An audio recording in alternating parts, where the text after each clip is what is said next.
Y'all following me? Y'all sure?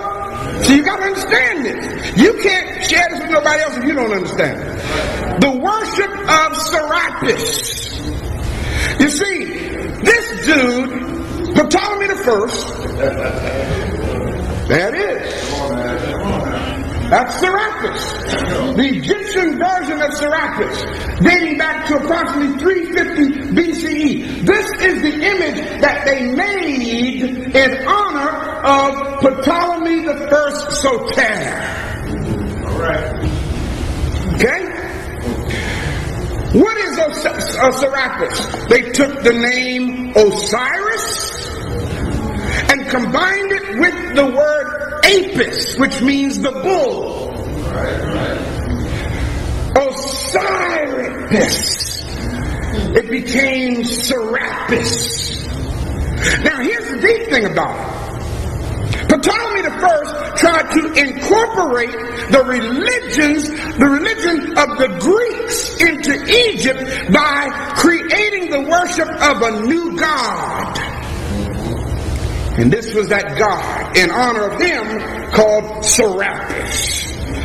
Now, it was really a composite deity, as you see here. Again, as I said, made up. It looked kind of dumb, don't it? But hey, you know, the Egyptians had to give him something to appease him.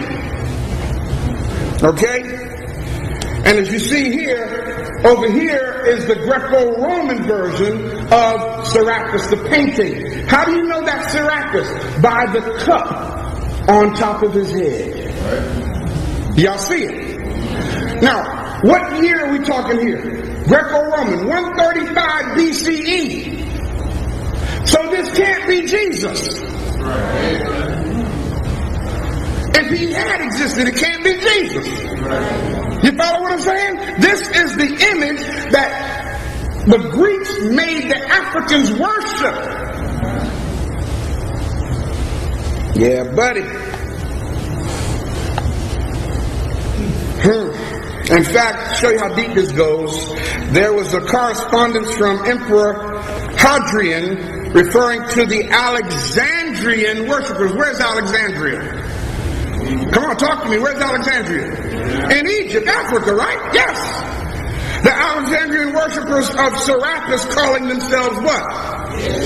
The bishops of Christ. Now that's deep. There was no Jesus. There was no Jesus. But yet these people refer to themselves as the bishops of Christ. And here's what he says. Egypt, which you commended to me, my dearest Sir Servianus, I have found to be wholly fickle and inconsistent.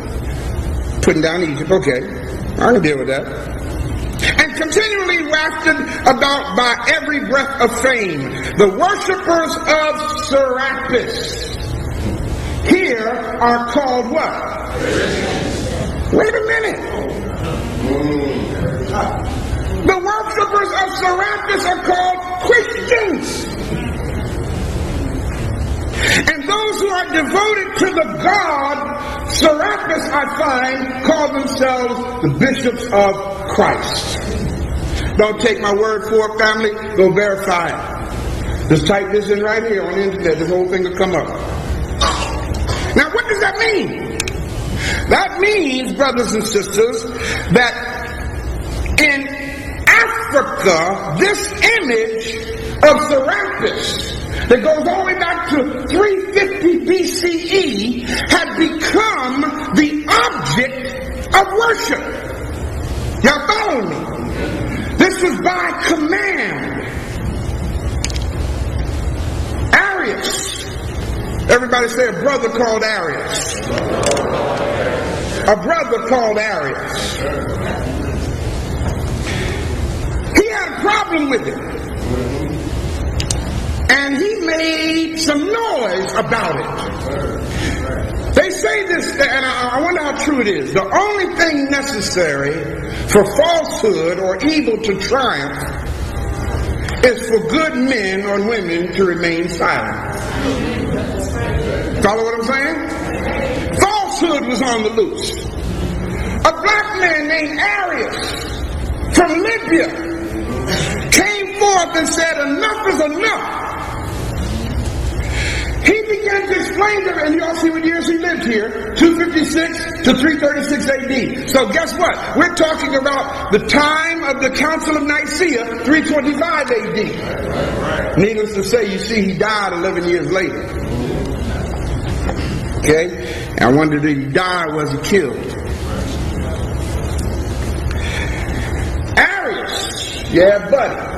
Arius lived at a time when the church was divided because of the Christological dispute which he was instrumental in starting. He taught that, and everybody write this down, Christus, C-H-R-I-S-T-U-S,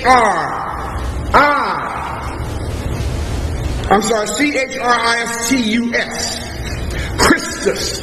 Christus was also the nickname for Serapis. What word do you see there? Christ, exactly. Not a Jesus, Serapis. And guess what, y'all? This is deep. This marble image right here, this is the newfangled version of Serapis. Okay, and they've used this bearded figure. This is now the image that they use for Jesus today. Okay, because Serapis, I do in a few minutes show you the comparison. This marble bust of Serapis, which is in where? London Museum. Right now, as I'm talking to you, that's in the London Museum. You were there, didn't you see it? Yeah, that's what I'm saying. This is in the London Museum. Why haven't we been taught this? Why, y'all who grew up in the church all your life, why weren't you taught this? Why were not taught it? You can't teach it. Because it will cause the Christian church to shut down. Arius was making noise, man. He was telling everybody, this deity that y'all worshiping is not deity. He was made by people's hands. Go back here. Look at that. He was made, he was formed out of metal. How do you tell a people who have been worshiping Serapis for over 2.5 centuries that what they've been worshiping ain't real? How do you do that? Arius was causing such a problem because people started listening to him. And they started doing their research and finding out the man was telling the truth. We're worshiping an image that was made in honor of Ptolemy the First. And the Son of God, which this is called the Son of God, same as with Jesus, the Europeans took the S-U-N, talk to me black people, and made it the S-O-N. Why do you think every picture you see of Jesus, the sun is behind his head? We weren't taught to call it, we were taught to call it a halo.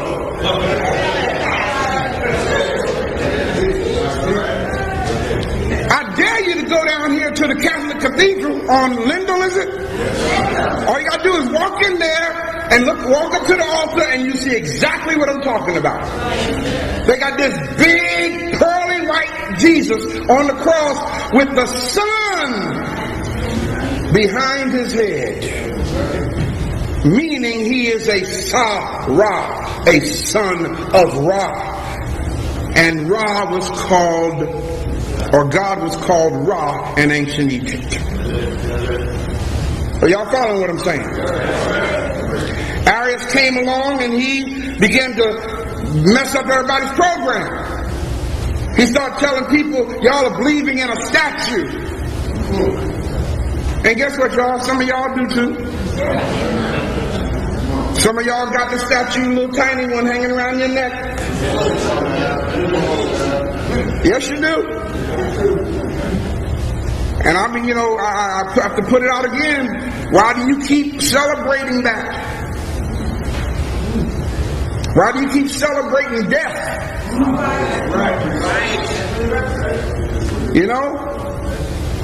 If you're going to celebrate something, celebrate life.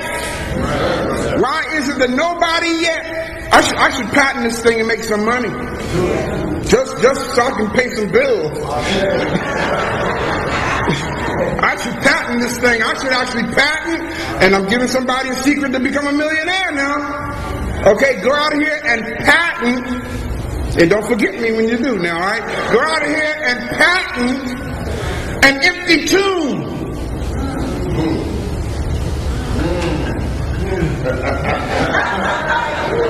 Next Sunday, that's what everybody's supposed to be celebrating. The resurrection. Why ain't nobody wearing empty tombs around their necks? They're still wearing the cross with him on it. He's still dead. Y'all follow what I'm saying, people?